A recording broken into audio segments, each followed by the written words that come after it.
The map is not the territory. Those are the words expressed by Alfred Zobzitsky, who is one of the founders of modern linguistics, actually sharing with us that our words and how we express, how we see the world is not the actual world. Now, most people don't question. And one of the things that I've discovered with entrepreneurs is they question. They question who they are and what they want. And then they ask, how am I going to get it? It is a conscious decision. Many people who start businesses, it's not something that just happened. It was a choice. They started questioning their environment and they asked a simple question: can they mold the environment to suit them? This is so powerful to understand that through our words, through the maps that we use, we are trying to define our reality. And if we can go and understand that we have to go out and experience and just do, just like the Nike ad said, just do it. You have to actually know that the words and the constructs that you've created, those are just the map. If you don't question, you will become a sheep, because you have to ask, why do I believe whatever I believe, and question it. And if your lexicon, your language is short, is not able to describe what you want, it's your responsibility to go out there and actually create a bigger lexicon. Because by having the words, a greater map, we are able to do much more with our lives. There's just so many things that we can do. Unfortunately, what happens is we actually define ourselves by our labels, and our labels put us in a smaller and smaller box. See, life is meant to be explored. Some of the most incredible people I've ever met who built something really, really phenomenal, what they've done first is they've fallen. And through falling, they realized that this artificial construct, the map that they had in their head, was so limited, because the fear of falling, losing something, prevented them from living. Think about the last 20 months. We are all going to lose the war. What is the war? We will all die. We will all die. Life expectancy is over 80 years old. At the turn of the 20th century, in North America, it was only 43. Now think about what people have done.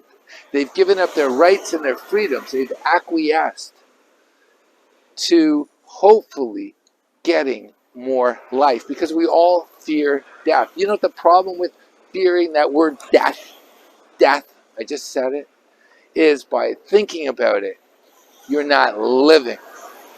Now, I've said this again and again about entrepreneurs, the ones that I want to work with, the ones I want to invite into my life.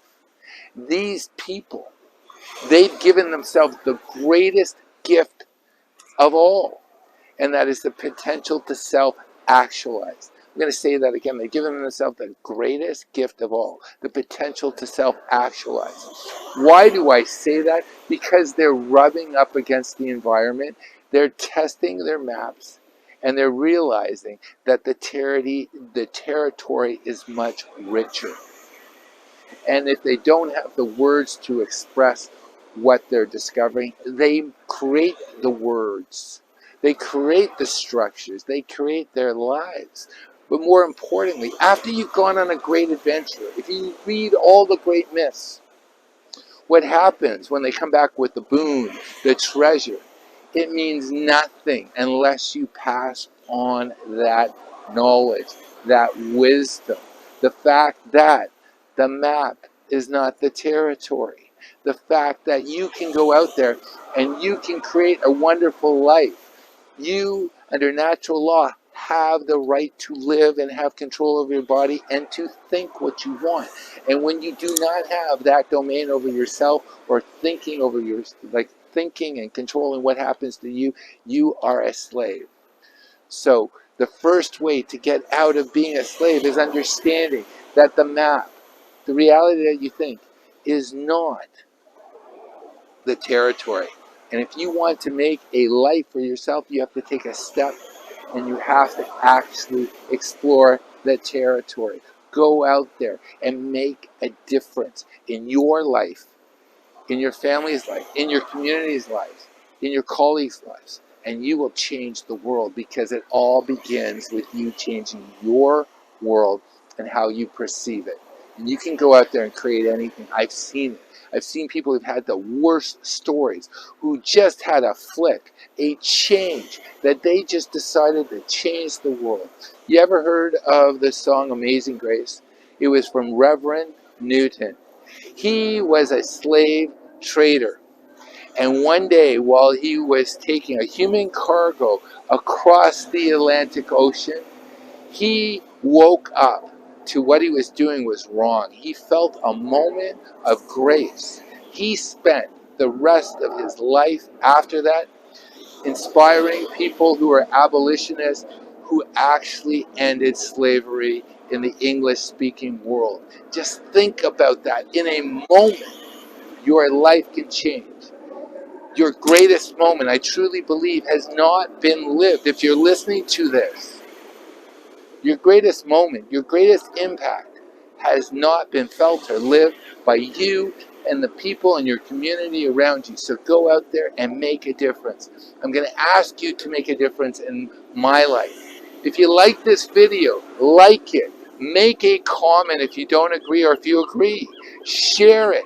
And I'd want to communicate. Let's follow each other.